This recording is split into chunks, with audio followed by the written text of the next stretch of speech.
കുല്ലു നഫ്സിൻ ദാഇഖത്തുൽ mouth, എല്ലാവരും മരണം രുചിക്കുന്നതാണ്.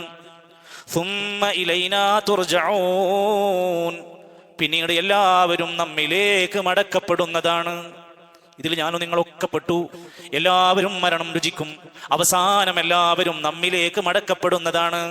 മരിച്ചു എന്ന് ഉറപ്പായി കഴിഞ്ഞാൽ കുളിപ്പിച്ച് കഫൻ പുടവയിൽ പൊതിഞ്ഞ് 6 അടി മണ്ണിലേക്കൊരു യാത്ര കൊണ്ടുപോവുകയാണ്. വിലപിടിപ്പുള്ള എത്രയോ വാഹനങ്ങൾ അയാളുടെ കാർപോർച്ചിൽ കിടക്കുന്നുണ്ട്. പക്ഷേ 6 കാലുള്ള മയ്യത്ത് കട്ടിലിലേക്ക് അദ്ദേഹത്തെ എടുത്തു വെച്ചുകൊണ്ട് കൊണ്ടുപോവുകയാണ്. വീട്ടിൽ ഒരുപാട് സൗകര്യങ്ങളൊക്കെ ഉണ്ട്. പക്ഷേ ഇന്ന് അദ്ദേഹത്തിനെ കിടത്തുന്നത് 6 അടി മണ്ണിലാണ്. അർദ്ധരാത്രി കൂടുന്നത് ആ ചളിമണ്ണിലായി മാറുകയാണ്. ഖബറിലേക്ക് ഇറക്കി വെക്കുന്ന സമയത്തെക്കുറിച്ച് റസൂൽ സല്ലല്ലാഹു അലൈഹി വസല്ലം പറയുന്നുണ്ട്, ഇസ്തഗ്ഫിറൂ ലി അഖീകും, നിങ്ങളുടെ ഈ ജനാസക്ക് വേണ്ടി, ഈ സഹോദരന് വേണ്ടി എല്ലാവരും ഇസ്തിഗ്ഫാർ ചോദിക്കണം, പാപം പുറത്തു കിട്ടാൻ പ്രാർത്ഥിക്കണം.